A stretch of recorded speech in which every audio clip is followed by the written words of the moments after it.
Child birth नहीं होना बहुत बड़ा पितृदोष है।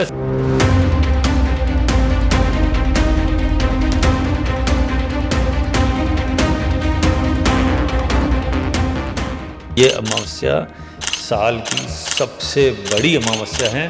पितृदोष होता क्या? दो ऐसी एंटिटी हैं जिसको आप फील कर सकते हैं, छू नहीं सकते। एक है भगवान और एक है पितृ। श्राद्ध का, पितृपक्ष का क्या एस्ट्रोलॉजिकली कोई रेलेवेंस है? जैसे भगवान हमारे लिए जितना जरूरी है जी, उतना ही जरूरी हमारे पितरों का आशीर्वाद भी है। क्या मतलब हमारे जो बड़े बुजुर्ग थे जो अब इस दुनिया में नहीं है वो हमसे नाराज है? तर्पण करे मीन्स मेरे लिए एक दिन तो मुझे क्या ये ग्रेटिट्यूड का मामला है? ना सिर्फ ग्रैटिट्यूड, उन तक कुछ किसी की भी कुंडली देखकर आप बता सकते हैं कि उसके जो पितर हैं, उसके जो पूर्वज हैं, वो उससे खुश हैं कि नहीं है? हाँ, आप तो हजारों कुंडली देख चुके होंगे। 1000 में से कितनी कुंडलियों में पितृदोष नहीं होता? एक में भी नहीं। खुश कैसे होंगे? जब आपकी जिंदगी में हर एक की जिंदगी में जो भी दुख हैं, चुनौतियां हैं, मुश्किलें हैं, उनका कहीं ना कहीं कोई ना कोई कारण पितृदोष से रिलेटेड हो सकता है। चंद्रमा ही ये बताता है कि अगर आपने श्राद्ध नहीं किया, पितृ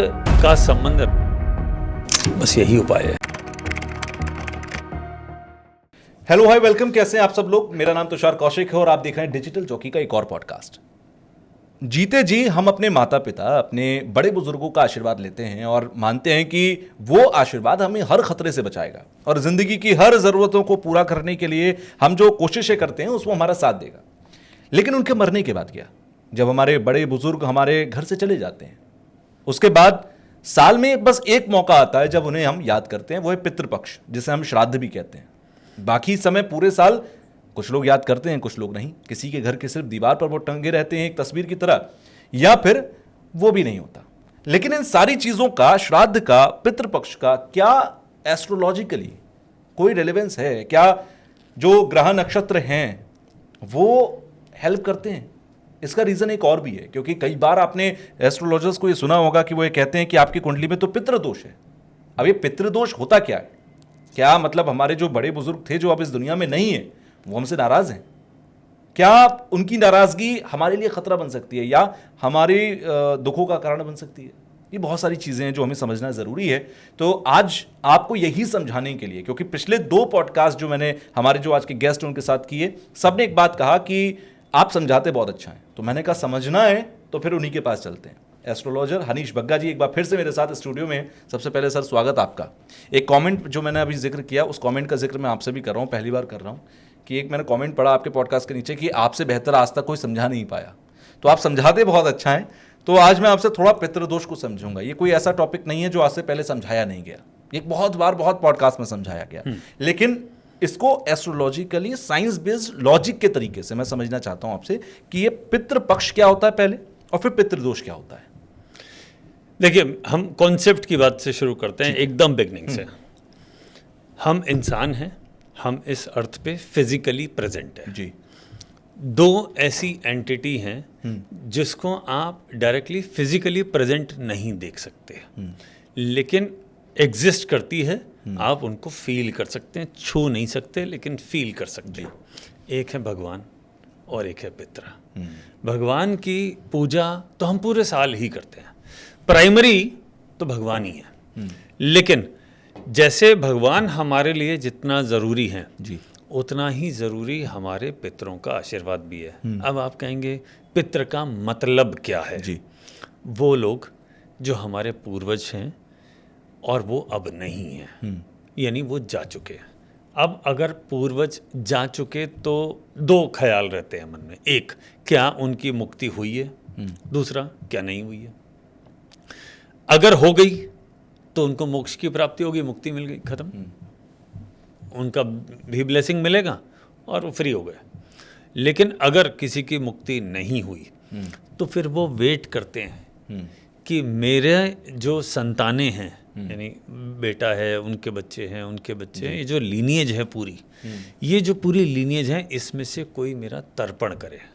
तर्पण करे मीन्स मेरे लिए खाने का इंतज़ाम करे। उनको फिजिकल फॉर्म में फूड नहीं पहुंचता है, वर्चुअल फॉर्म में पहुंचता है। पानी का इंतज़ाम करें, और जो मेरे परिवार के सदस्य हैं कम से कम साल में एक दिन तो मुझे याद करें और मेरे लिए कुछ करें। क्या ये ग्रेटिट्यूड का मामला है? ग्रैटिट्यूड तो डेफिनेटली है ही, वो तो सब जगह ही है। ग्रैटिट्यूड तो फिजिकल फॉर्म में भी है। आप और मैं अगर साथ में बैठे हैं, ग्रैटिट्यूड नहीं है तो फिर ज़्यादा लंबा वो रिलेशन चलना भी नहीं है। तो ग्रैटिट्यूड तो है ही, ये तो प्राइमरी चीज़ है, ये तो मतलब इनबिल्ट है। ठीक है। लेकिन ना सिर्फ ग्रैटिट्यूड प्लस आपको जब आप उनका वो करते हैं श्राद्ध, तो उन तक कुछ फूड भी पहुंचता है। और दूसरा, उनकी ब्लेसिंग का रास्ता हमारे लिए खुल जाता है।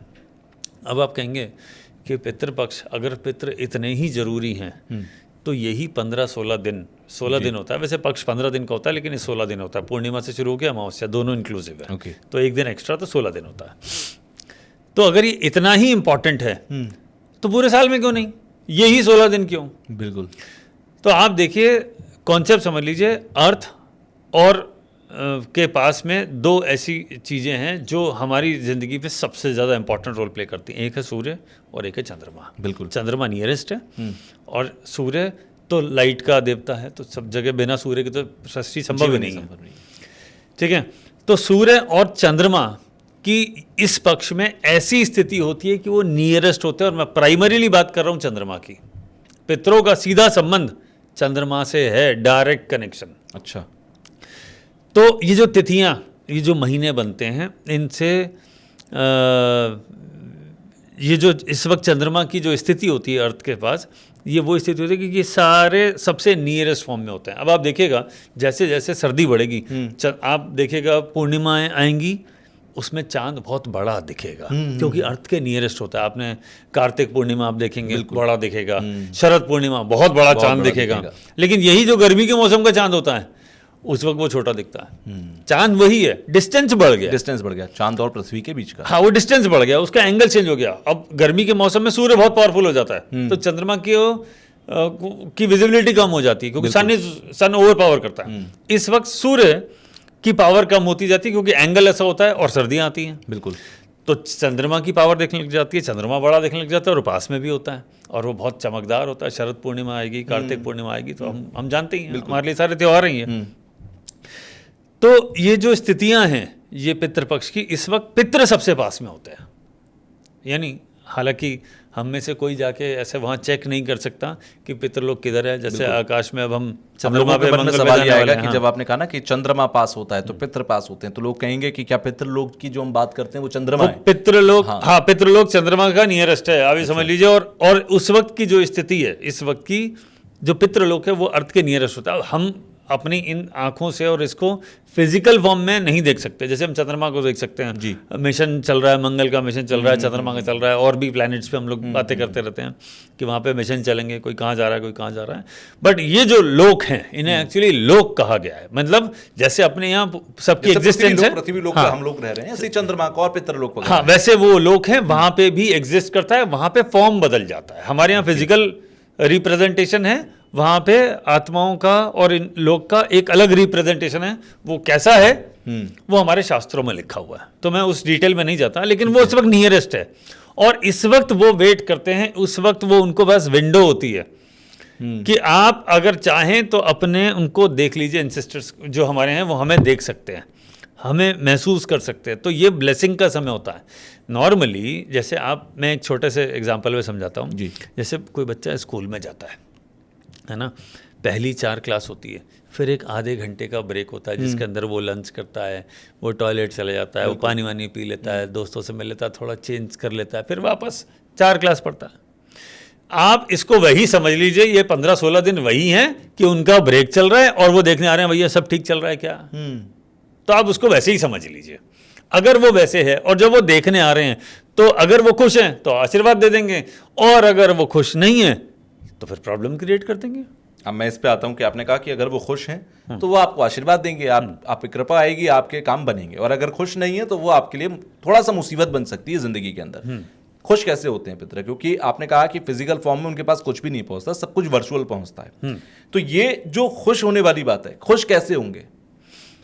जब आपकी जिंदगी में अड़चनें आनी कम हो जाएं, जब आपकी जिंदगी में ब्लेसिंग्स बढ़ जाएं, तो उसके 2 ही कारण हो सकते हैं। या तो देवता खुश हैं, या पितृ खुश है, जो अब आप ये हर एक चार्ट में अलग अलग तरीके से दिखता है, ये बिल्कुल दिखता है डेफिनेटली, ये डेफिनेटली आप इसको देख सकते हैं। तो ये हर चार्ट में दिखता है। हमने एक इसका रेलेवेंस पकड़ लेते हैं एक एग्जाम्पल के लिए कि एक बड़ी कॉमन चीज़ है जिसे बोलते हैं पितृदोष। ठीक है। एक होता है पितरों की ब्लेसिंग। अगर वो खुश हैं तो आपके चार्ट में दिखेगा ब्लेसिंग के फॉर्म में, और अगर दोष होगा तो आपके चार्ट में वो प्रॉब्लम में दिखेगा, और आपकी ज़िंदगी में कोई ना कोई समस्या लगी ही रहेगी। किसी की भी कुंडली देखकर आप बता सकते हैं कि उसके जो पितर हैं, उसके जो पूर्वज हैं, वो उससे खुश हैं कि नहीं है। हाँ, पितृदोष का दोष इज ए नेगेटिव वर्ड। जिसके चार्ट में पितृदोष नहीं है वो सबसे लकी है। अच्छा। अब आप मुझसे कहें कि कितने लोग लकी हैं, तो मैं कहूँगा कि अगर आप लकी का मतलब समझें तो एक्चुअली तो कोई भी नहीं है। आप तो हजारों कुंडली देख चुके होंगे। अगर मैं अमूमन कोई भी पकड़ लूं, नहीं। 1000 में से कितनी कुंडलियों में पितृदोष नहीं होता? एक में भी नहीं, सब में होता है। अच्छा। सब में होता सबकी है। कुंडली में? सबकी कुंडली में। अगर दोष है ही नहीं तो यहाँ अर्थ पे करने का आए हो? आपको समझ लीजिए पास्ट लाइफ पेंडिंग कर्मा नहीं है, ठीक है, आपके पास दोष नहीं है, तो यहाँ कर क्या रहे हो? आपको तो मोक्ष मिल जाना चाहिए था। मोक्ष नहीं मिला, यानी या तो आप कुछ वसूलने आए हो या आप कुछ चुकाने आए हो। और ऐसा तो होता नहीं कि एक आदमी सिर्फ वसूलता ही जाए और दूसरा सिर्फ चुकाता जाए। ट्रांजैक्शन तो दोनों तरफ होता है, यानी कुछ देना भी बाकी था, कुछ लेना भी बाकी था। जिसका लेना बाकी था उसको आप लकी समझते हैं कि साहब वो बहुत बड़े बड़े सुपर रिच हैं, पावर सेंटर हैं, वो देश दुनिया को चला रहे हैं, यार लकी। और जिसके यहाँ प्रॉब्लम ज़्यादा थी, पेन प्रॉब्लम टेंशन ज़्यादा थी, वो बेचारा एकदम गरीब है। वो या तो बीमारियों से जूझ रहा है, या फाइनेंशियल क्राइसिस से जूझ रहा है, या रिलेशनशिप के चैलेंजेस से जूझ रहा है, या उसको संतान से रिलेटेड परेशानियां हैं उसको झेल रहा है, या उसकी ज़िंदगी में कुछ ना कुछ चला हुआ है, प्रॉब्लम चलती रहती है, किसी न किसी एरिया ऑफ लाइफ में वो प्रॉब्लम रहती है। तो समझ लीजिए इसके दोष ज़्यादा हैं, दुखी तो सब हैं। आपने पितृदोष की बात की, आपने कहा सबकी कुंडली में पितृदोष कहीं ना कहीं कैसी ना कैसी है। यानी कि मैं ये मान लूँ कि हर एक की ज़िंदगी में जो भी दुख हैं, चुनौतियां हैं, मुश्किलें हैं, उनका कहीं ना कहीं कोई ना कोई कारण पितृदोष से रिलेटेड हो सकता है। अगर पितृ खुश तो आपकी जिंदगी की मुसीबत खत्म हो सकती है। करेक्ट। जितने व्यूअर्स देख रहे हैं सबकी कुंडली में कहीं ना कहीं कोई दोष है। बिना दोष के कोई पैदा ही नहीं हो सकता। तो करने क्या आया है पर ये पॉडकास्ट देखना, करने क्या आया है जी भाई? या तो लेने आया है या देने आया है। तो ज्यादातर लोग तो चुकाने ही आते हैं। पास्ट लाइफ में कुछ ना कुछ आपने पेंडिंग कर्मा छोड़ दिए, ठीक। अब वो इस लाइफ में आपको रीपे करना है, और इस लाइफ में आपने अच्छे ज़्यादा कर लिए, तो नेक्स्ट लाइफ में क्या होगा? आप अगर खत्म नहीं हुआ, अगर मोक्ष की प्राप्ति नहीं हुई, तो आप वसूली ज़्यादा करेंगे। ये बड़ी रहस्य की गुत्थी है कि पिछला जन्म मेरा क्या था, अगला जन्म मेरा क्या होगा, इस जन्म को मैं सही से जी नहीं पा रहा। क्योंकि हर किसी की जिंदगी में कोई ना कोई मुश्किल है। कोई हेल्थ से जूझ रहा है, कोई पैसे से जूझ रहा है, किसी के घर में शांति नहीं है, किसी की शादी नहीं हो रही, बहुत सारी परेशानियां लोगों की जिंदगी में हैं। तो इन सारी परेशानियों का कारण अगर कहीं ना कहीं ये कुंडली के अंदर मौजूद दोष है, तो फिर इसको पहले तो सही कैसे करेंगे, इस पे मैं आपसे बात करूंगा। दूसरा, इन 16 दिनों के अंदर क्या कोई तरीके ऐसे होते हैं कि आप इन सब चीजों को ठीक कर लो, बैलेंस कर लो? डेफिनेटली हमारे शास्त्रों में इनके बारे में काफ़ी डिटेल में बताया गया। अच्छा। कि इन दिनों को हम कैसे अपने फेवर में ला सकते हैं। जब आपको पता है कि सबकी ही कुंडली में पितृदोष है, कोई नहीं बचा, तो इसका मतलब आपको पितृ शांति के लिए कुछ ना कुछ उपाय करना पड़ेगा। उपाय का नाम से लोग घबरा जाते हैं, बहुत लंबा चौड़ा होगा, खूब समय लगेगा, खूब सारा पैसा खर्च होगा। ऐसा कुछ नहीं है। बिल्कुल सिंपल छोटे छोटे उपाय हैं, वो करिए और मस्त रहिए, आपको वहाँ से ब्लेसिंग आना शुरू हो जाएगी। तो उपाय के नाम पे पहली बात तो घबराना नहीं चाहिए। दूसरा, जो भी उपाय किया जाए, पहला रूल है उसमें श्रद्धा, जो आप ग्रैटिट्यूड की बात करते हैं, वो सबसे इम्पॉर्टेंट है। आप चाहे उपाय जो जिसके पास कितना भी फाइनेंशियली कितना भी वीक है, एक टाइम का खाना किसी ब्राह्मण को तो खिला ही सकता है। बस यही उपाय है। वो भी 16 में से एक दिन। 16 में से एक दिन, वो यही उपाय है, सिंपल। उसका प्रोसेस क्या है अभी हम बात करते हैं उस पर। आपने कहा ब्राह्मण को खाना खिला देना ही काफ़ी होगा। ब्राह्मणों के अलावा दो और चीज़ें मैंने जो देखी हैं अपने घर परिवार में, एक कौवे को रोटी डालते हैं और एक कुत्ते को भी इस दिन खाना खिलाते हैं साथ ही साथ, और एक गाय को भी हम लोग डालते हैं। तो ये जो रेलिवेंस, हमने कौवा ही क्यों चुना? चलिए, गाय को डालने की बात समझ में आती है कि गाय की रोटी घर में निकलती है, कुत्ते की भी रोटी एक आखिरी रोटी घर में निकलती है, कौवे को चुना गया खास तौर पर। ये कौवे का रेलिवेंस क्या है? मैं आपको कौवे के रिलेवेंस पे भी आप आता हूं। चारों का ही रेलेवेंस बता सकते हैं। चारों के अलावा भी बहुत कुछ है। अच्छा। इसका रिलेवेंस समझना जरूरी है। अगर रिलेवेंस समझ लिया तो समझ में आ जाएगा ये कितना मैं जरूरी है। यही पूछ रहा हूँ क्योंकि क्या है ना, ये पॉडकास्ट में चाहता हूँ बड़े बुजुर्ग तो मानते हैं क्योंकि उनके अंदर ग्रेटिट्यूड है, वो श्रद्धा के भाव से चल रहे हैं। लेकिन जो एक बड़ी लॉबी है जो मतलब 18 19 20 साल से अपने होश संभाल रहे हैं, इन सब चीज़ों को देख रहे हैं, और 30 40 की उम्र के तक, ये लोग लॉजिक को समझते हैं। मैं खुद लॉजिक को समझना ज़्यादा बेहतर समझता हूँ, तो मैं चाहता हूँ कि ये सब लॉजिकली समझ में आए चीज़ें। देखिए, तो कुंडली में 9 प्लैनेट होते हैं। मैं इसी बेसिक रूल के साथ चलता हूँ। 9 प्लैनेट है। पितृ का संबंध राहु से है। सीधा समझ लीजिए, आपके वो पूर्वज जो अब नहीं हैं, वो राहु के लीनिएज में चले गए, वो राहु के पास चले गए। राहु कंट्रोल्स पितृ। और देवता वाला जो ब्लेसिंग है वो आता है बृहस्पति से। तो आपके पास 2 सेगमेंट हो गए, देवता यानी बृहस्पति, दूसरा हो गया राहु जो पिशाच है, जो इस तरह की सारी चीज़ें आपके पितृ हैं, और इस जितने प्रेत हैं ये सब उसी के पास चले जाते हैं। इनके ये दोनों कंट्रोलर हैं। तो जो लोग आपके पूर्वज अब नहीं हैं वो राहु के शरण में चले गए। राहु इज द कंट्रोलर, इसलिए लीनिएज का मालिक राहु है। ठीक है। अब जब लीनिएज का मालिक ही राहु है तो आप कहेंगे कि ये मैं क्यों मानूं? तो आप एक बात समझ लीजिए कि जब दाह संस्कार होता है, दाह संस्कार के बाद आप उनका अस्थि विसर्जन करने जाते हैं, और वो जाते हैं नॉर्मली हरिद्वार, गंगा। नॉर्मली हम नॉर्थ इंडियन लोग वहीं जाते हैं। ठीक है। क्यों? क्योंकि समुद्र मंथन के जगह जब हुआ था समुद्र मंथन, तो जब वो अमृत का बंटवारा हो रहा था तो अमृत की कुछ बूंदें छलकी थी जो 4 जगह गिरी थी, और उन्हीं चारों जगह कुंभ स्नान होता है। ठीक है, ये तो हमें पता ही है जी। तो उन चारों में से जो हरिद्वार है, वो हरिद्वार में ही अस्थि विसर्जन को प्राइमरीली महत्व दिया। हालांकि चारों जगह इंपॉर्टेंट है जी, चारों जगह, और शिव जी तो 12 जगह हैं, सब जगह वहाँ पे आसपास शमशान घाट होता ही है। बिल्कुल। आप देख लीजिए, वाराणसी देख लीजिए, इलाहाबाद देख लीजिए, हरिद्वार देख लीजिए, सब जगह आप देख लीजिए जी। जहाँ शिव जी का स्थान है, भोलेनाथ का स्थान, वो ज़्यादातर पानी के पास ही मिलेगा, और वहाँ पे यही सारी चीज़ें हैं, क्योंकि इन सब के देव तो महादेव हैं, भोलेनाथ। तो साहब, आपने जब अस्थि विसर्जन गंगा में कर दिया जी, गंगा क्या है? देवताओं की रिवर है ना, यानी बृहस्पति। पानी क्या है? चंद्रमा। तो यानी बृहस्पति और चंद्रमा की शरण में आपने अपने एंसेस्टर्स को भेज दिया। आप चाहते ये कि वो वहां पहुंचे, अगर वो वहां पहुंच गए तो मुक्ति हो गई। यही रूल है, यही कॉन्सेप्ट है, आप कॉन्सेप्ट समझ लीजिए। ठीक है। अगर वो वहां नहीं है, अगर आप ये नहीं कर रहे हैं, तो वो राहु पे है। हम चाहते हैं कि वो राहु की तरफ ना जाके, 2 रास्ते हैं, एक दोराया है, एक राहु की तरफ ले जाता है, एक देवताओं की तरफ ले जाता है। वो मोक्ष का रास्ता है, या स्वर्ग का रास्ता है, ये नरक का रास्ता है, या प्रेत और अलग तरह की जो योनियां हैं उनका रास्ता है। हम चाहते हैं हमारे पितृ इधर की जगह इधर वाले पे चले जाएं, इसलिए हम उनको फाइनली हम उसे गंगा में पहुंचाते हैं, क्योंकि वो मोक्ष की नदी है। ठीक है, ये इसका रिचुअल है। और उसके बाद हम क्या कहते हैं कि देवताओं को के लिए हम ये पूरा करते हैं कि राहु से हटके वो इधर आ जाएं, और तो देवताओं का जो रिप्रेजेंटेशन है वो ब्राह्मण है, क्योंकि देवता भी बृहस्पति, ब्राह्मण भी बृहस्पति, पीला रंग भी बृहस्पति, गोल्ड भी बृहस्पति, बिल्कुल, गॉड का ब्लेसिंग भी बृहस्पति। कुंडली में बृहस्पति की दृष्टि 3 होती है, 5वीं 7वीं 9वीं जहां पड़ी वहां पे गॉड का ब्लेसिंग आता है। तो सब कुछ फाइनली बृहस्पति। अब मैं इसको और कनेक्ट कर देता हूं। जिस दिन कुंडली बनी उस दिन 9 नंबर राशि और 12 नंबर राशि का सिग्निफिकेशन यानी ओनरशिप बृहस्पति को दे दिया। 9 नंबर राशि आपकी किस्मत, आपका पूर्वज, आपके फादर, आपका धर्म, आपकी स्पिरिचुअलिटी। 12 नंबर राशि मोक्ष, ज्ञान का देवता बृहस्पति,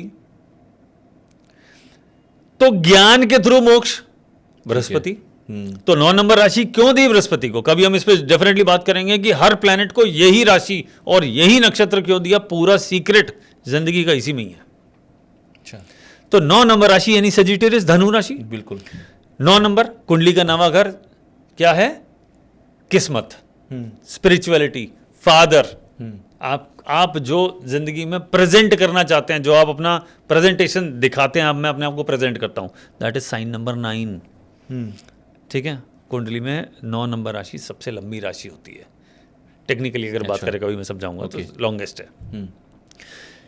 तो साहब अगर इन सबका कनेक्शन जुपिटर से ये, तो जुपिटर सबसे इंपॉर्टेंट है। पहली बात तो ये कि ब्राह्मण को खाना खिलाना है, पहली चीज, यानी ब्राह्मण को खुश करना है। देवगुरु बृहस्पति को प्रसन्न करने, सीधा हो गया। ठीक है, ठीक है। पहला रूल तो ये हो गया कि हमको फाइनली कहाँ जाना है, बृहस्पति की शरण में।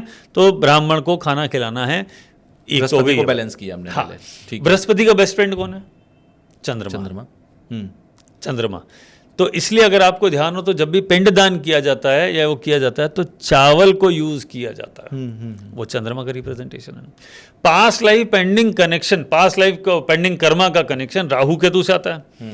केतु का रिप्रेजेंटेशन होता है काले तिल, उसमें शनि का भी रोल है, काला रंग है, काले तिल का इस्तेमाल करते हैं। काले तिल का इस्तेमाल करते हैं। तो आप देखिए जब दाह संस्कार होता है और जो हम तर्पण भी करते हैं, वो सब ये जो तर्पण ऐसे किया जाता है उसके अंदर भी वही चावल, वही काले तिल, वही इंपॉर्टेंट है, और वो पानी।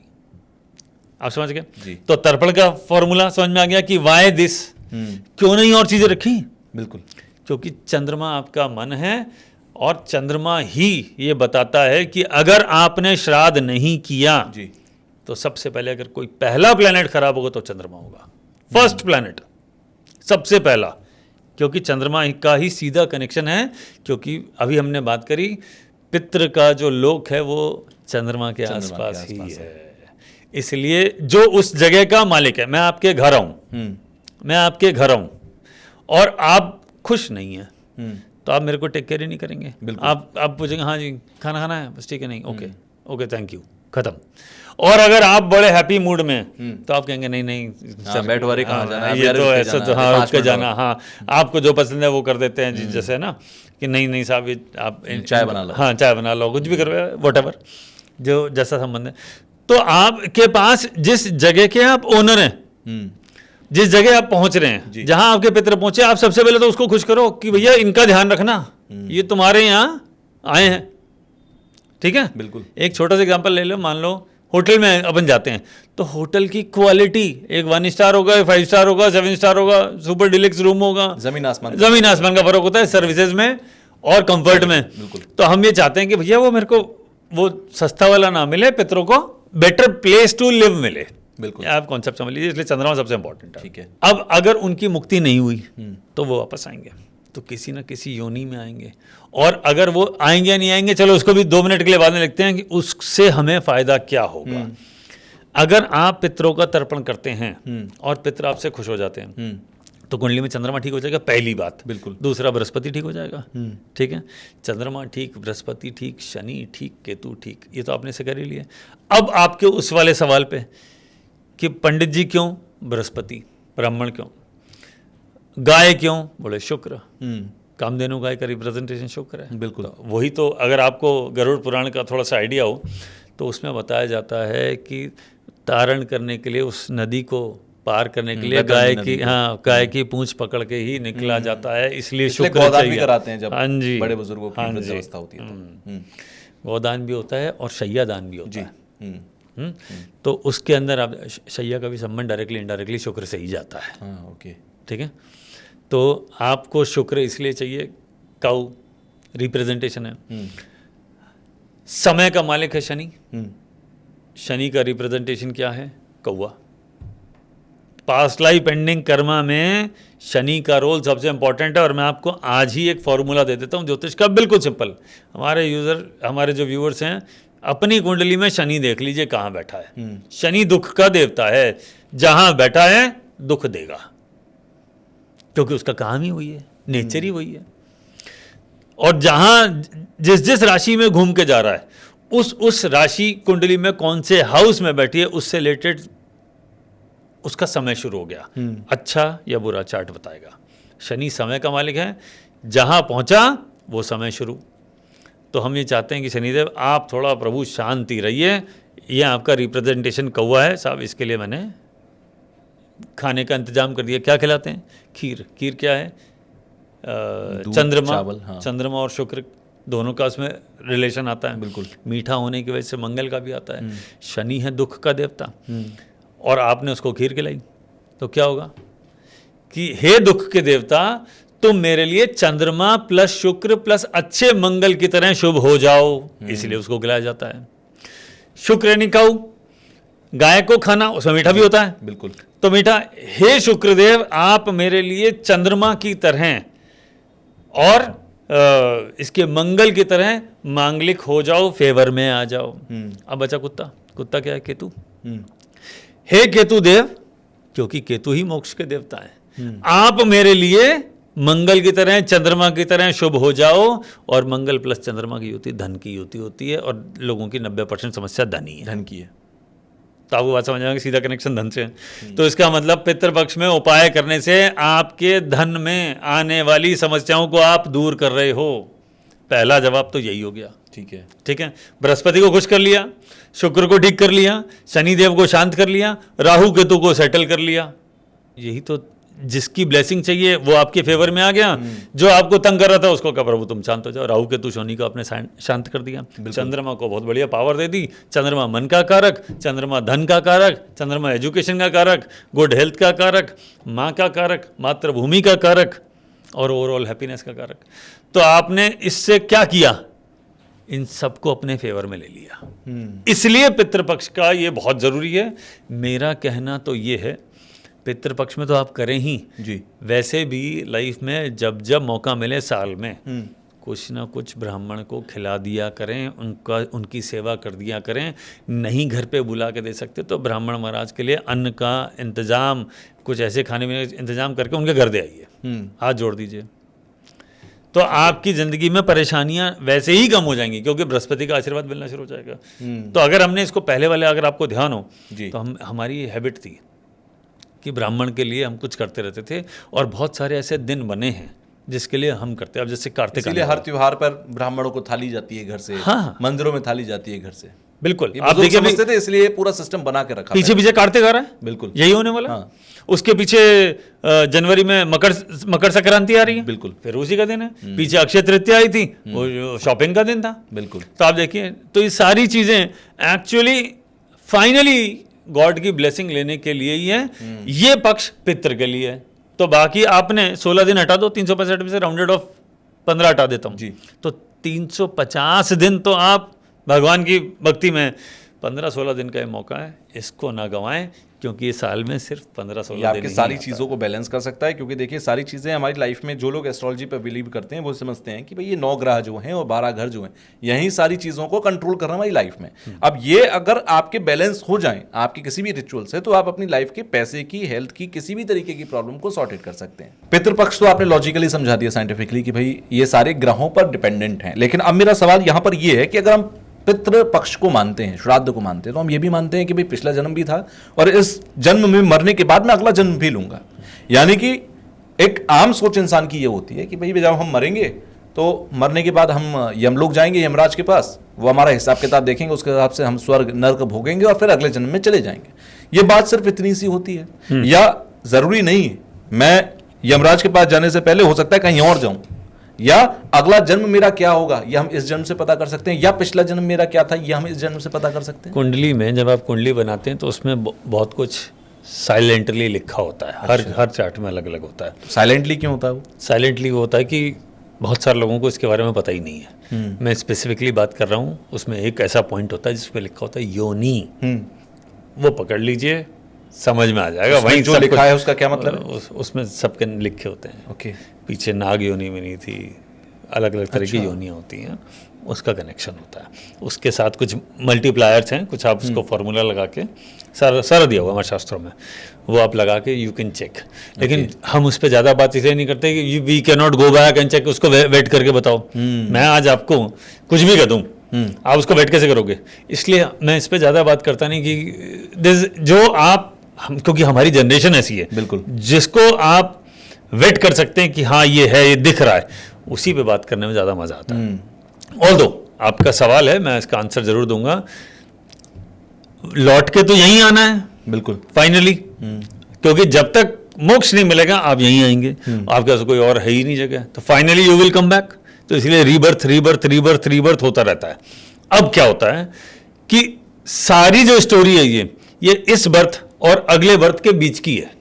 यानी एक बार मरने के बाद रीबर्थ में मान लीजिए कुछ समय लगा, एक एग्जांपल ले लेते हैं, मान लो 1 साल लगा, ठीक है, तो वो 1 साल का पीरियड आप कहाँ रहेंगे, ये है स्टोरी। और जब आपका अगला जन्म होगा तो इस बार जो नेक्स्ट टाइम जन्म होगा वो इससे बेटर जगह होगा या वर्स्ट जगह होगा। आपने अच्छे कर्म करें बेटर जगह होगा, खराब करें वर्स्ट होगा। आपने नोटिस किया होगा कुछ ऐसे बच्चे होते हैं जिनका जन्म होता है, वो पैदा होते वक्त ही मेंटली रिटार्टेड हो जाते हैं। ऐसी अवस्था होती है, पूरी जिंदगी उनको कोई ना कोई सपोर्ट चाहिए होता है। बिल्कुल। और जब तक पेरेंट्स है बेचारे वो तो कर ही देते हैं, और जब वो नहीं है फिर उसका क्या होगा। तो आप ये समझ लीजिए दुर्गतियाँ कैसी कैसी होती हैं। इसलिए ये हमारे धर्मशास्त्रों में ये बताया गया है कि आप अच्छे कर्म करते रहिए, ना किसी पे डिपेंडेंट होइए। और उन माँ बाप ने भी तो ऐसे कर्म किए होंगे कि उनको ऐसी संतान मिली। संतान का दुख सबसे बड़ा दुख है। बिल्कुल। और इसका मतलब आपने पिछले जन्म में कुछ बहुत बड़े बड़े ब्लंडर किए हैं जिसकी वजह से आपको इस तरह की प्रॉब्लम्स आ रही है। तो आप समझ लीजिए कि ये कितना इंपॉर्टेंट है। बिल्कुल। अब अच्छा कर्म दो तरीके से होता है। अब इसको भी समझना पड़ेगा। जब आप ये थीम समझ जाएंगे तो बिल्कुल क्लियर हो जाएगा। लोग कहते हैं कि मैंने 100 बुरे कर्म करे, एक मंदिर में जाके कुछ प्रसाद चढ़ा दिया, कोई डोनेशन कर दिया, सब सेटल हो गया। बिल्कुल। अगर पेरेंट की स्थिति खराब है तो आपकी कैसे अच्छी हो सकती है? संभव ही नहीं है। तो वो अगली बार अच्छे वाले पेरेंट मिले, अच्छा वाला बचपन मिले, अच्छे वाली चीजें मिले। इसलिए इस साल तैयारी करके चलिए अगले का। इट इज लाइक आपने एफडी करा दी है जो अगले जन्म में मैच्योर होगी।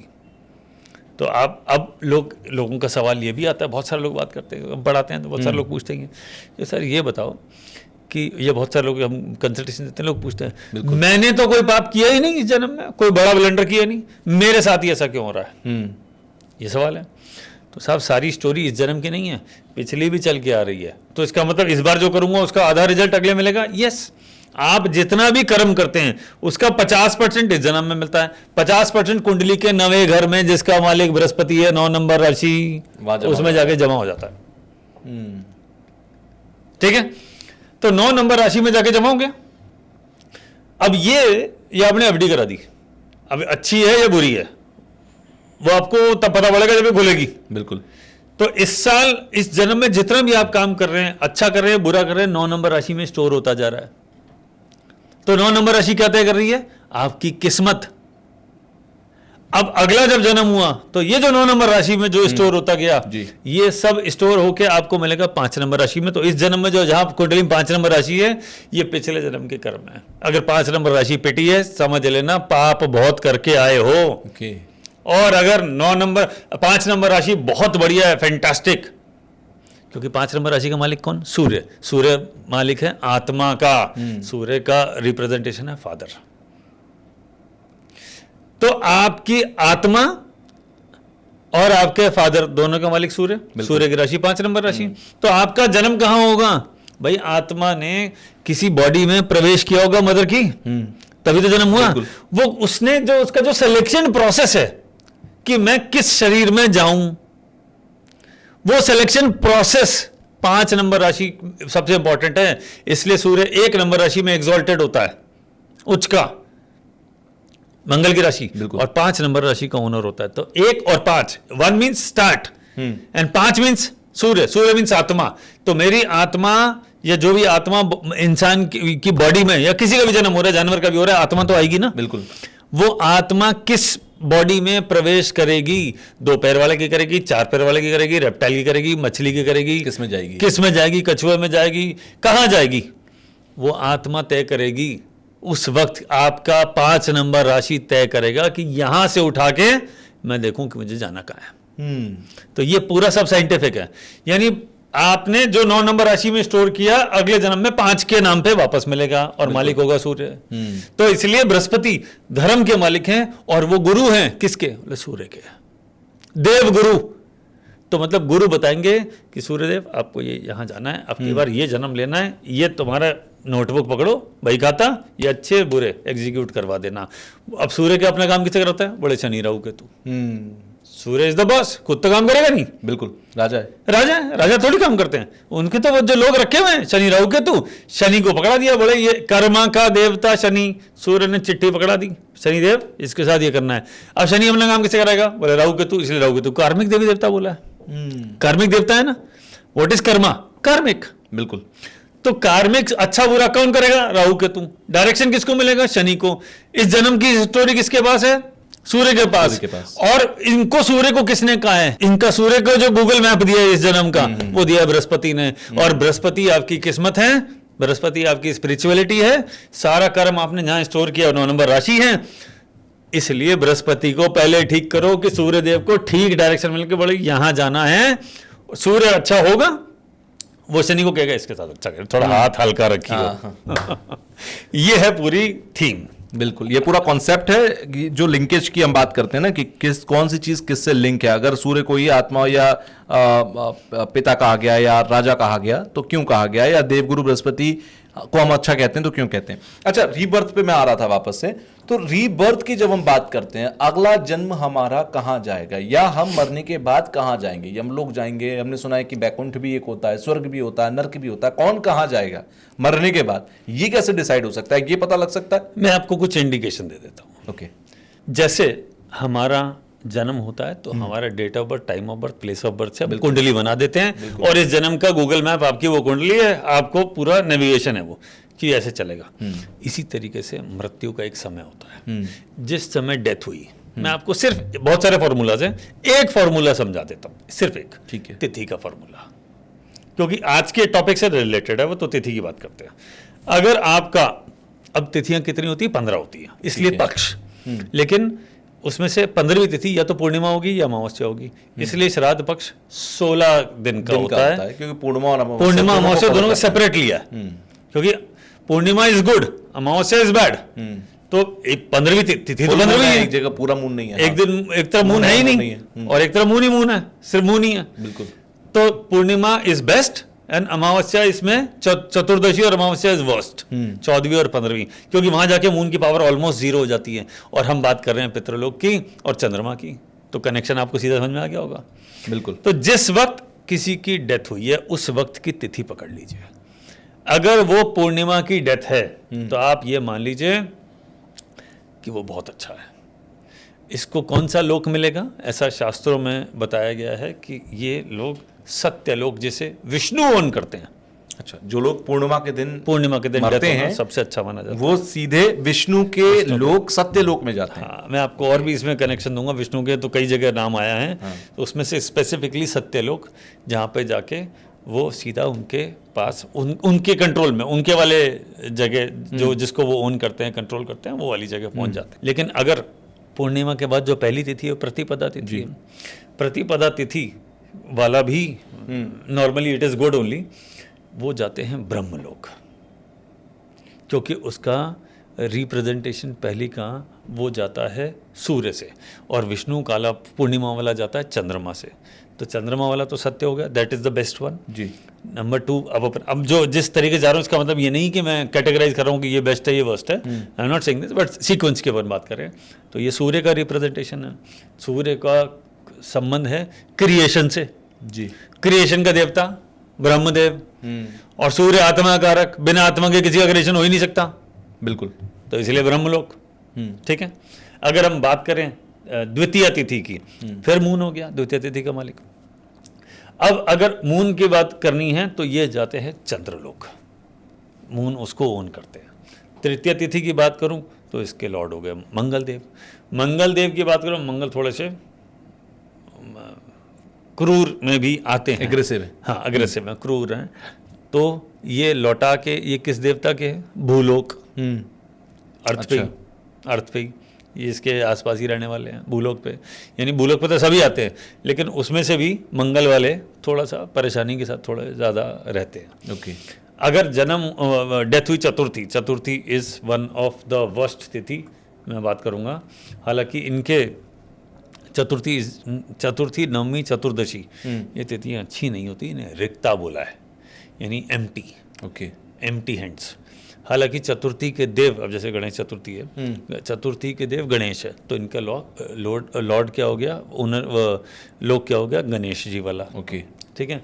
पंचमी, अब इनके जो देवता है वो नागलोक है, नागदेव है, तो इनका जो लोक हो गया वो हो गया इंद्रलोक। इसी तरीके से अगर हम बात करें षष्ठी तिथि की, तो षष्ठी तिथि के अगर हम बात करें तो इसके मालिक हैं वीनस देव, शुक्रदेव। तो इनका ये जाएगा सोमलोक। शुक्र तो लग्जरी है ना, तो इसलिए उसका कनेक्शन भी आता है। अब हम बात करें सप्तमी तिथि की, तो सप्तमी तिथि के फिर आ गया सूर्यदेव का कनेक्शन। सप्तमी है, सूर्यदेव से सीधा कनेक्शन आ गया। बिल्कुल। अब जब सूर्यदेव से कनेक्शन आ गया तो इनका ये फाइनली पहुंचे सूर्यलोक, उससे इनका कनेक्शन बन जाता है। अष्टमी तिथि ओनर, फिर अपन माता दुर्गा की बात करते हैं, तो ये पितृलोक से कनेक्शन जाता है। अष्टमी तिथि को भी डिफिकल्ट माना है क्योंकि ये पितृलोक पे ले जा रही है। Pitrilok is a painful area. Okay, pitri is pain, तभी तो मोक्ष नहीं मिल रहा कि अच्छी जगह नहीं गए तो पितृलोक गए ना फाइनली। तो अष्टमी तिथि, और वैसे भी तिथियों की अगर आप बात करें तो अष्टमी का सीधा संबंध राहु से है। ओके, और राहु का सीधा संबंध पितृ से, जो अभी हमने बात ही करी। तभी तो हम बात कर रहे थे कि फाइनल राइट्स में हम अस्थि विसर्जन कहाँ करते हैं, गंगा में। बिल्कुल, क्योंकि वो राहु का स्टोरी सुनाई थी बने हुए आपको, है ना। उसके बाद अगर आप 9th की बात करें तो अब नवमी तिथि हो गई। ये रिप्रेजेंटेशन है केतु का, क्योंकि राहु और केतु का भी रोल है। तो इसमें फिर आपको मिलता है वैकुंठ लोक, क्योंकि ये स्पिरिचुअलिटी के लिए। बिल्कुल। अच्छा, फिर आप 10वीं तिथि की बात करते हैं। फिर ये 10वीं तिथि फैंटास्टिक, बहुत बढ़िया, क्योंकि आपको सूर्य मिल रहे हैं फिर। ठीक है, तो आपको जो सूर्य मिले तो सूर्य के लिए ये आया है यमलोक। अच्छा, अब आप कहेंगे कि पहले वाला सूर्य तो ब्रह्मलोक ले जा रहा था, अभी वाला सूर्य ले जा रहा है। ये वाला यमलोक लेके जा रहा है, यानी कुछ ना कुछ नेगेटिविटी तो इसमें भी है। समझ के बाद अब आया आप 11th। अब 11th तिथि यानी एकादशी की बात करें, एकादशी बहुत अच्छा माना जाता है। एकादशी क्योंकि विष्णु से इनका संबंध सीधा डायरेक्टली विष्णु जी से है, तो इसमें भी जो होगा ये वैकुंठ लोक। और अपन बात करें द्वादशी, हालांकि इनका संबंध भी विष्णु से ही आता है, डायरेक्टली इनडायरेक्टली द्वादशी का संबंध विष्णु से आता है, लेकिन इसमें जुपिटर के रेफरेंस से आता है, यानी बृहस्पति, देवगुरु बृहस्पति से। और जब इनसे इनका संबंध आता है तो ये लेके जाते हैं स्वर्ग लोक, देवताओं के गुरु है ना। बिल्कुल, तो स्वर्गलोक की तरफ लेके। त्रयोदशी, ये भी यानी 13वीं तिथि। त्रयोदशी के मालिक हैं रुद्र। रुद्र है थोड़ा प्रचंड, बिल्कुल, है ना। तो इनको जो लोक मिला वो मिला Rudra lok. Chaturdashi which is a difficult one, Chaturdashi और अमावस। अब चतुर्दशी का मंगल से कनेक्शन आ गया, और मंगल से कनेक्शन आ गया तो फिर आप ले गए इसको वापस रुद्रलोक की तरफ, क्योंकि ये डिफिकल्ट है। और लास्ट में अगर मैं बात करूं अमावस्या की, जो सबसे आखिरी होता है, इसमें सारे प्लैनेट आ जाते हैं अमावस्या। इसलिए किसी भी तिथि पे किसी का जिसका डेथ होती है उसी तिथि पे उसका श्राद्ध किया जाता है। और अमावस्या में कॉमन में सबका एक कर दिया जाता है कि हमारे से कोई भूल चूक हो गई हो, किसी पितर को हम भूल गए हों, या हमने मिस कर दिया हो, या कोई इधर उधर भटक रहे हों किसी गलत लोक में, तो उन सब के लिए फाइनली एक अमावस्या किया जाता है। इसमें सारे प्लैनेट और यमराज खुद इसमें शामिल है, इन सबको कंट्रोल करते हैं, और ये भी पितृलोक ही है। इसका मतलब आपने जो तिथि पे जिसकी डेथ हुई है उसी तिथि पे, वो ये जरूरी नहीं कि इसी पक्ष में हो रही हो, किसी भी महीने में किसी भी तिथि पर उसकी हुई है उसी तिथि पे श्राद्ध किया जाएगा, ब्राह्मणों को खाना खिलाया जाएगा। वो अपने पूरी बात कर ही ली। लेकिन आप कोई भूल चूक रह गई हो, किसी पितृ को आप भूल गए हो, पुराने कुछ पेंडिंग चल रहे हो, और आप चाहते हो कि शांति से समय कट जाए या मेरी ज़िंदगी में ज़्यादा परेशानियां नहीं आए, तो ये अमावस्या साल की सबसे बड़ी अमावस्या है जिसमें आप पितृ का ब्लेसिंग लेते हैं। अच्छा, किसी के अगर हमें डेथ की तिथि का पता ही ना हो, वही लावारिस हो गया कोई शख्स, या फिर हमें पता ही नहीं है कि वो जीवित भी है, मृत हो गया, या उसकी डेथ हुई तो किस डेट में कब हुई, कहाँ हुई, कैसे हुई, हमें नहीं पता, तो हम अमावस्या की अमावस्या को हम किसी का भी कर सकते हैं, सभी को सम्मिलित करके भी एक दिन कर सकते हैं। आपने रीबर्थ का तो बताया यहाँ पर कि भाई कैसे कैसे आप पता लगाओगे कि भाई किस दिन किसकी डेथ हुई है, तो उसको कौन से लोक में भेजा गया होगा।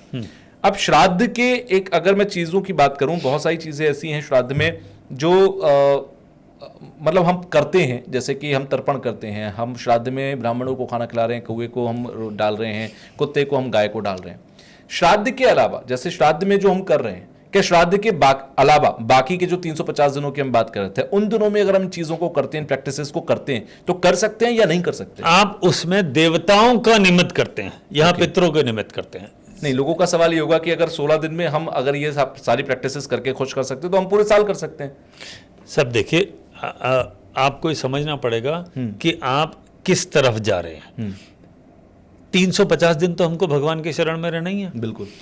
तो जिसके निमित्त कर रहे हैं, निमित्त मीन्स कि साहब मैंने यहां से चिट्ठी भेजी, किसको मिलेगी, समझ गए? 350 दिन तो हम भगवान की स्पिरिचुअलिटी, भगवान उनके चरण में जाते हैं। ठीक है। ये 15-16 दिन जो है ये हम जाते हैं पितरों के। तो जब आपने यहाँ से लेटर भेजा या आपने यहाँ से ईमेल लिखी है, आप यहाँ से आपने उनको कुछ कुरियर किया, सब मैंने पंडित जी को खिला दिया, सब कुछ कर दिया है, आपके निमित्त है, आपको वहां प्राप्त हो, आपकी प्राप्ति के लिए मैंने यहां से दे दिया, क्योंकि मेरे पास कोई ऐसा कोई कुरियर सर्विस तो है नहीं। और ऐसा भी नहीं है कि वहां पे कोई फोन चल रहा है कि आपने कोई वहां पे मिल गया क्या, ऐसा तो होता नहीं है। तो आप जो भी कर रहे हैं वो एक तो श्रद्धा से कर रहे हैं और उन जिनके निमित्त कर रहे हैं, ठीक है? तो जिनके निमित्त कर रहे हैं, तो आप ये बात ध्यान रखिएगा, ये जो सारी शक्तियां हैं जी, ये जो प्लैनेट्स हैं, ये सारी राशियां हैं, सारे नक्षत्र हैं, सारा जो समय है, ये सब हम जो भी करते हैं ये किसी न किसी के निमित्त करते हैं। जिसके निमित्त करते हैं ये सारा आपका पाप या पुण्य की झोली जो भी है, ये पाप की या वो जो भी आपकी गठरी है, उसको ले जाके उसको थमा देते कि भाई साहब आपके नाम ये कुरियर आया है, इसको खोल लो। अब उसके अंदर से पाप खुल रहा है या पुण्य खुल रहा है, ये आपके कर्मों पर डिपेंडेंट है। मैं एकदम लेमनी वाली लैंग्वेज में बात कर रहा हूँ, जैसे हाँ, जैसे आम लोग समझ। इट इज सॉर्ट ऑफ, अगर आज की लैंग्वेज में बात करूँ, वर्चुअल कोरियर सर्विस है जी। आपने यहाँ से वो दिया और वहां वो पहुंच गया। लेकिन मेरा फिर भी ये कहना है, मेरा अपना मानना ये है कि आप जो भी कर रहे हैं, नेट रिजल्ट फायदा आप ही को है, कर ही लेना। क्योंकि पितृदोष आपका कटा, आपको परेशानी नहीं आएगी, आपकी जिंदगी में ईज आउट हो जाएंगी चीजें, संतान से रिलेटेड, एजुकेशन से रिलेटेड, करियर से रिलेटेड ये परेशानियां नहीं आएंगी, हेल्थ रिलेटेड चैलेंजेस नहीं आएंगे, आपको प्रॉपर्टी में दिक्कत आ रही है, लिटिगेशन चल रहा है, कोई प्रॉपर्टी डिस्प्यूट हो गया, रिलेशनशिप में कुछ इशू चल रहा है, लोगों के डिवोर्सेस हो जाते हैं, लेट मैरिजेस होती हैं, चाइल्ड बर्थ नहीं होना बहुत बड़ा पितृदोष है, सबसे बड़े पितृदोषों में से एक है चाइल्ड बर्थ। अच्छा, आजकल आप देख लीजिए IVF के केसेस कितने बढ़ गए, सब पितृदोष है। बिना उसके कैसे संभव है? क्योंकि आपको ब्लेसिंग ही नहीं मिली। तो ये क्या सॉर्ट हो सकता है? हाँ, आप ये इसको करते चलिए। अब आपने कुंडली में दोष है, अगर मेरी कुंडली में पितृ दोष है, और जो संतान वाली बात कही, मैं उसी को कॉमनली ले लेता हूं कि भाई संतान नहीं हो रही, हाँ। तो क्या ये किसी भी उपाय से काटा जा सकता है और फिर हमारी जो रुकावटें उसको खत्म किया जा सकता है? वो डिपेंड करेगा, वो चार्ट बताएगा कि इसकी नेगेटिविटी कितनी थी। आप एक बात समझ लीजिए, अगर किसी को कोई बहुत बड़ी समस्या नहीं है, ठीक है, मान लीजिए 1 मिनट के लिए सोच लेते हैं आपके या किसी के भी सर में दर्द हो रहा है, ठीक है, आपने कोई सेरिडोन डिस्प्रिन एक कोई टैबलेट खाई और मस्त हो गया, आधे घंटे में सब सेटल, काम पे लगो। किसी के सिचुएशन बहुत खराब है, सर में दर्द इतना ज्यादा बढ़ गया है, डॉक्टर ने कहा जाओ पहले MRI करा के आओ। तो वो क्या सेरिडोन डिस्प्रिन से ठीक करेगा? ओके, वो तो भैया सर्जरी करेगा या उसके लिए लाइफ सेविंग ड्रग्स देगा, उसकी जड़ पे काम करेगा। तो पहले आपको ये देखना है कि प्रॉब्लम क्या है और कितनी है। वो छोटी 2 रुपए वाली गोली से ठीक होगी कि 2 महीने हॉस्पिटल भर्ती होना पड़ेगा, सर्जरीज होगी, तो पहले आपको वो देखना पड़ेगा। लेकिन हाँ, आप अपनी बड़ी प्रॉब्लम को छोटी कर सकते हैं अगर आप लगातार, अब आपके उस सवाल का जवाब देता हूं कि और कुछ ना करें। एक सिंपल उपाय बता रहा हूं, धीरे धीरे आप देखेंगे पितृदोष धीरे धीरे सेटल होता जाएगा, लाइफ में चीजें ईज आउट होती जाएंगी। सबसे ज्यादा और बहुत आसान है, अमावस्या का दिन पकड़ लीजिए, सेट कर लीजिए फिक्स, पूरे साल, ठीक है। उस अमावस्या के दिन आप 5 मीठे फल ले लीजिए, खट्टे नहीं होने चाहिए, यानी संतरा नहीं होना चाहिए, मौसम में नहीं होनी चाहिए, 5 मीठे फल कोई भी, जैसे आम का सीजन है तो आम ले लिया, 5 चीकू ले लिया, केला ले लिया, 5 मीठे फल एक ले लीजिए कम से कम, और गाय को खिलाना शुरू कर दीजिए। अमावस्या, क्योंकि अमावस्या का ही तो प्राइमरी संबंध पितरों से जा रहा है, फाइनली तो हम अमावस्या कर रहे हैं। और पूर्णिमा अब वहां जा रहा है देवताओं से संबंध। अगर आपको देवताओं को खुश करना है तो आप ये बात समझ लीजिए, इस पूरे संसार, पूरे नेचर को, सबको चलाने वाले लॉर्ड विष्णु हैं। इसलिए एकादशी का व्रत सबसे बड़ा माना गया है। तो एकादशी पे साल में 24 आती हैं, 24 एकादशी का व्रत कर दीजिए, इसको करना शुरू कर दीजिए। तो देवताओं के जो असली देव या तो महादेव हैं या विष्णु हैं। बिल्कुल। ब्रह्मा तो क्रिएटर है, उन्होंने क्रिएट करके इनको थमा दिया, बोले भोलेनाथ और विष्णु जी आप संभालिए। इन दोनों को ठीक करने के लिए आपको एकादशी, तो इधर से सारे एकादशी का व्रत करते गए, एकादशी पे आप विष्णु भक्ति में लगे रहे, तो आपको ये तय हो गया कि देवता प्रसन्न हो जाएंगे ग्रेजुअली। अगर आप अमावस्या को के 5 फल वाला उपाय करते रहेंगे तो धीरे धीरे पितर सेटल होते जाएंगे। जब आप इन दोनों को सेटल कर लिया फिर प्रॉब्लम ही क्या है? 9 के 9 प्लैनेट, देवता, पितर सब आपके फेवर में है और सब आपको खाली ब्लेसिंग ही दे रहे हैं या नेगेटिविटी कम ही करते जा रहे हैं। तो चाहिए क्या जिंदगी में कुछ और? अच्छा, मैं पितृदोष बनता कैसे, इस पर थोड़ा समझना चाहता हूँ आपसे। एक सिचुएशन है जो आजकल सबसे ज़्यादा देखने को मिलती है, जैसे कि पितरों की जब हम बात करते हैं तो हम कहते हैं हमारी फैमिली में पैदा हुए वो लोग, चाहे वो मुझसे मेरे पिता हों, मेरे दादा हों, मेरी दादी हों या उनसे ऊपर के परदादा और ऊपर के पीढ़ियों में लोग रहे हों।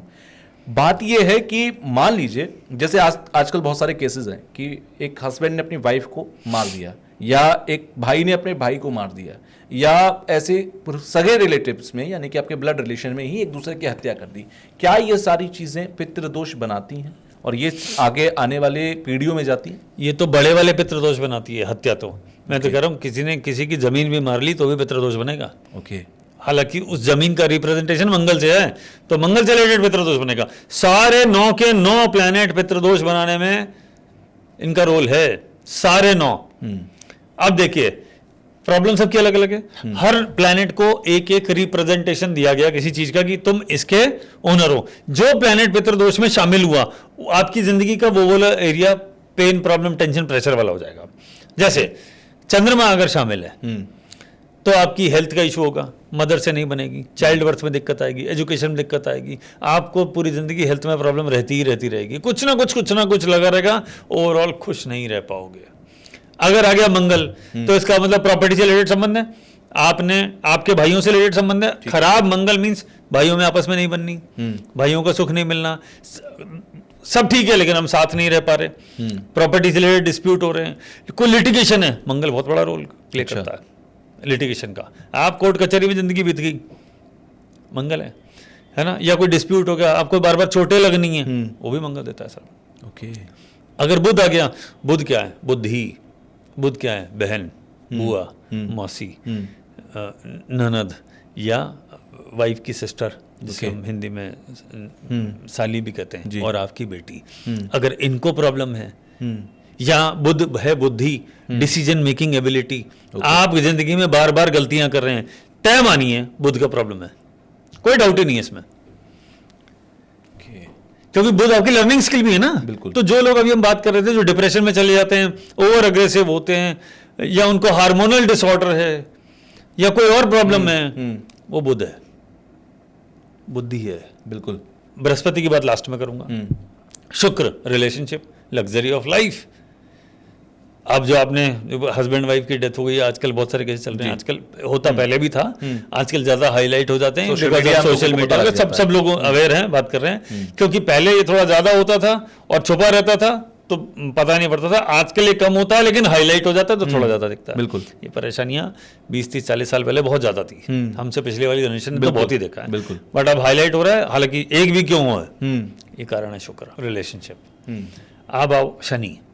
अगर आपके करियर में प्रॉब्लम आ रही है, आपकी जिंदगी में प्रॉपर्टी से रिलेटेड चैलेंजेस आ रहे हैं, आपको लगता है कि हर थोड़े समय बाद मेरी जिंदगी में बहुत बड़ी बड़ी खुशी कम समय के लिए रहती है और परेशानी दुख का देवता शनि बड़ा बड़ा आता है, मतलब खुशी तो आती है इतनी सी, दुख आता है इतना बड़ा, तो इसका मतलब महाराज शनि की दिक्कत है। और आपको बार बार ये फीलिंग आता है मेरा अच्छा समय क्यों नहीं आ रहा, इसका आया, उसका आया, उसका आया, मेरा नहीं आया, समय शनि।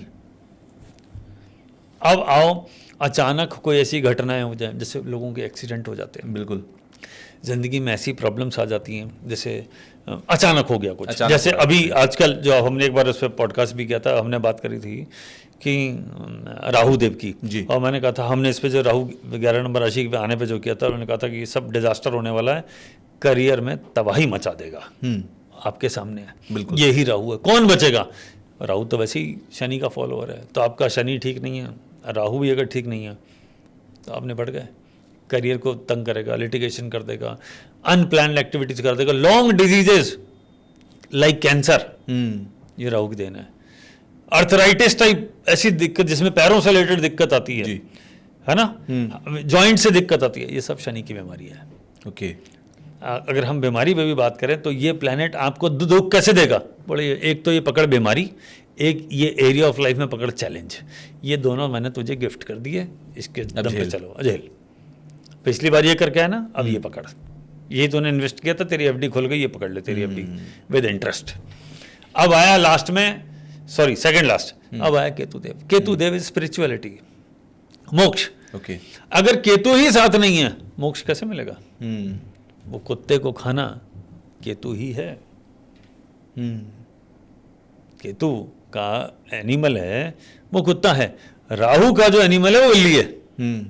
इसलिए आपने अगर सुना हो, पहले ऐसा होता था कि बिल्ली रास्ता काट जाती थी, रुक जाते थे, ये रुक जा, ये राहु। अब तो हम ऐसी बात करते हैं बिल्ली भी कहीं जा रही होगी। अब आपने बात कर ही दी है केतु की और एनिमल लवर की आपने बात की। अभी हाल फिलहाल में एक सुप्रीम कोर्ट का फैसला आया और उसमें क्या था कि डॉग्स को शेल्टर होम भेजना था। डॉग लवर्स सड़कों पर आए और मजबूर किया सुप्रीम कोर्ट को। सुप्रीम कोर्ट ने अपना फैसला बदला और उन्हें वापस से शेल्टर से बाहर जहां जहां से उठाया था वहां छोड़ने की बात करनी पड़ी, फैसला बदलना पड़ा। ये डॉग लवर्स जो होते हैं, जो डेस्परेट डॉग लवर्स होते हैं या एनिमल लवर्स होते हैं, ये भी उनका कुंडली से कोई रिलेशन होता है? केतु 5 नंबर राशि में चली तो रहा है। अच्छा। केतु आजकल, अब आप देखिए केतु 5 नंबर राशि में आया कब? 18 मई को। राहु केतु एक साथ बदलते हैं 18 मई को। बिल्कुल। 5 नंबर राशि में आया। 5 नंबर राशि क्या है? सरकार, सूर्य, सरकार का, ऑथोरिटीज का फैसला किसके लिए? केतु 5 नंबर राशि में केतु खराब होता है, इनके खिलाफ आ गया। आप समझ गए? ओके। सब मतलब आप ये कहते हैं पूरी थीम है, जो कुछ हो रहा है सब प्लैनेट से ही हो रहा है। इस धरती पे जो हो रहा है वो कहीं ना कहीं प्लैनेट की कोई ना कोई बिना मूवमेंट की उसकी वजह से। परमिशन के हो ही नहीं सकता, वो हमें चला रहा है। हम सब तो सब प्यादे ही तो हैं, मोहरे ही तो हैं, कठपुतली का खेल चल रहा है। हम तो अपना अपना रोल प्ले करके जा रहे हैं। ऊपर से वो जैसे कटपुतली के खेल आपने देखा होगा, रस्सियां होती थी, अब तो चलाने वाला दिखता नहीं लेकिन चल उसके इशारे पर, चल उसी के इशारे पर है, सब कुछ वही है। अब वो कहेंगे प्लैनेट तो 9 ही होते हैं। अरे साहब 9 प्लैनेट हो गए, हर एक के 3-3 नक्षत्र हो गए जी, तो 27 नक्षत्र हो गए, हर एक के 4-4 चरण हो गए, 108 हो गए, 12 राशियां हो गई, 12 घर हो गए, परमुटेशन, कॉम्बिनेशन, ये सारी चीजें, ये सब जब मिलके एक यूनिक चीज बन के आती है तो वो है एक अलग आइडेंटिटी, चाहे वो इंसान के फॉर्म में हो, चाहे वो जानवर के फॉर्म में हो, ये सब यूनिक हैं, कोई किसी से मैच नहीं करता।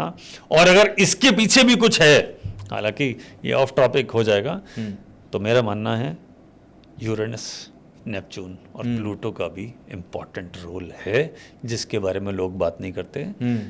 ये भी अपना बहुत इम्पॉर्टेंट रोल प्ले करते हैं। आउटर प्लैनेट्स, ये 9 तो अंदर ही हैं, इसके पीछे वो 3 बाहर बैठे हैं, जिनका लॉन्ग टर्म जनरेशनल इफेक्ट आता है। वो है राहु केतु, सॉरी वो है प्लूटो, नेपच्यून और यूरेनस। ये उन 3 का भी रोल है, तो वहाँ से पूरा गेम ही चेंज होता है। कभी हम इस पर डेफिनेटली बात करेंगे, मैं आपको पॉइंट बाय पॉइंट, ये कुंडली में भी बहुत मैटर करते हैं और हम लोग इसे डिस्कस भी नहीं करते हैं 9 के अलावा। इस पे लोग बात ही नहीं करते। Outer planets plays very important role. It मतलब ये इतना स्पेसिफिक है कि आप किस सिचुएशन में कैसा बिहेवियर करेंगे, कैसा डील करेंगे, आपकी जिंदगी में क्या होगा। और वो क्योंकि ये तो और भी पीछे हैं, बिल्कुल, तो बहुत लंबे सालों तक एक ही जगह रहते हैं, एक ही राशि में रहते हैं, तो इनका जो इम्पैक्ट है वो पड़ता तो है और वो लंबे समय चलता है, इसलिए जनरेशन तक निपटा देता है ये। अगर प्लूटो जो सबसे पीछे बैठा है, बिल्कुल, तो वो सबसे पीछे बैठा सूर्य है सामने, सबसे लंबा चक्कर काटेगा, तो सबसे ज्यादा एक राशि में सबसे ज्यादा देर तक रहेगा। बिल्कुल। तो जब इसका इम्पैक्ट आएगा तो वो इतने लंबे समय तक, मोटा 13-14 साल पकड़ लो, 14 साल अगर एक राशि में है, मोटा मोटा एक रफ आइडिया दे दिया मैंने, उसमें रेट्रोग्रेड हो रहा है, सीधा हो रहा है, उल्टा हो रहा है, जब वो अपना इम्पैक्ट थ्रो कर रहा है तो वो उस पूरी जनरेशन पे पूरा इम्पैक्ट डाल देता है, सीधा इम्पैक्ट फॉर होल। मतलब 14 साल में तो एक जनरेशन आ जाती है। बिल्कुल, एक नई जनरेशन आ जाती है। तो हर जनरेशन का माइंडसेट, थॉट प्रोसेस कैसे कैसे चेंज हो रहा है। हमारे पेरेंट्स की जनरेशन अलग थी, बिल्कुल, उसके बाद हमारी आई, हमारे थॉट प्रोसेस का, अब हमारे बच्चों की जनरेशन चल रही है, जब उनके तो थॉट प्रोसेस ही चेंज होता जाएगा। जनरेशन वाइज देखा जाए तो 2025 से बीटा जनरेशन शुरू हो चुकी है। अच्छा, उसका नाम आप अल्फा बीटा जीटा जो मर्जी देना चाहें, खेल प्लूटो रहा है अगर जनरेशन की बात हो रही है तो उनके अपने अलग स्टोरीज हैं, कभी हम उस पर भी बात करेंगे। बिल्कुल, बहुत आनंद, ये बहुत इतना बढ़िया सब्जेक्ट है, जितना आप घुसते जाएंगे आपको लगेगा ये वो टनल है जो खत्म ही नहीं हो रही। और जो लोग एस्ट्रोलॉजी में इंटरेस्ट रखते हैं उन्हें बड़ा मजा आएगा ये सब सुनने में, और मजा आता भी होगा जब आप उसे समझाते हैं। तो एक इंट्रोडक्शन तो हमने दे ही दिया है कि भाई अगला पॉडकास्ट हम किस पर लेकर आने वाले हैं या किन तरीकों की चीज़ों पर करेंगे। फिलहाल आज मुझे बड़ा मजा आया पितृ को समझने में, पितृ पक्ष को समझने में। देखिए क्या होता है, एक होता है घर परिवार के लोग कहते हैं, बड़े बुजुर्ग कहते हैं श्राद्ध आ गए, ऐसा करना है कर लो। आप पूछोगे क्यों, उनके पास भी शायद जवाब नहीं होता। बहुत सारे लोग कहते हैं क्यों, वो मत पूछो, जो क्या है वो कर लो। तो हम कर लेते हैं, लेकिन हम अगर नहीं समझेंगे इन सारी चीजों को तो हम अपनी आने वाली जनरेशन को कैसे समझाएंगे, ये बहुत इंपॉर्टेंट चीज होती है। तो थैंक यू, आप आए, आपने ना सिर्फ मुझे बल्कि हमारी ऑडियंस को भी बड़े अच्छे से समझाया है कि ये सारी चीजें करनी क्यों जरूरी है और क्यों करनी चाहिए। जिसकी जिंदगी में दुख है, जिसको सुख चाहिए, उनको इन चीजों को समझना पड़ेगा। अदरवाइज जैसा चल रहा है वो ठीक ही है, फिर तो कोई, ये तो हम उनके विवेक पे छोड़ देते हैं जो हमारी ऑडियंस देख रही है। आप लोग कमेंट करके बताइएगा आप लोगों को क्या समझ में आया और कितना समझ में आया। आपके लिए धन्यवाद कि आप आए। आखिर में आप कुछ कहना चाहें हमारी ऑडियंस को, प्लीज बोलिए। देखिए, मैं एक लाइन में ये इसको पूरे क्लोज करता हूँ। देखिए, अगर आपको किसी चीज़ का ज्ञान है और आप उसके लॉजिक से कन्विंस्ड है तो आप जो भी करेंगे वो श्रद्धा से करेंगे। ऊपर वाला आपके पैसे, आपका प्रसाद 11 का चढ़ाया, 1100 का चढ़ाया, 11 लाख का चढ़ाया, मंदिर में सोना चढ़ा गया या सूखी रोटी चढ़ा गया, उसको उससे फर्क नहीं पड़ता। वो इसलिए नहीं बैठा, वो सिर्फ आपकी श्रद्धा के लिए बैठा है। आपने 1 रुपए का प्रसाद ही चढ़ाया, अगर मान लो प्रसाद ही चढ़ाना इंपॉर्टेंट है और आपने 1 रुपए का चढ़ाया, श्रद्धा से चढ़ाया, वो ज्यादा काम करेगा। 1.25 लाख रुपए का प्रसाद चढ़ाया लेकिन श्रद्धा नहीं थी, उसके लिए काम नहीं करेगा। चलिए, थैंक यू वंस अगेन, नमस्कार।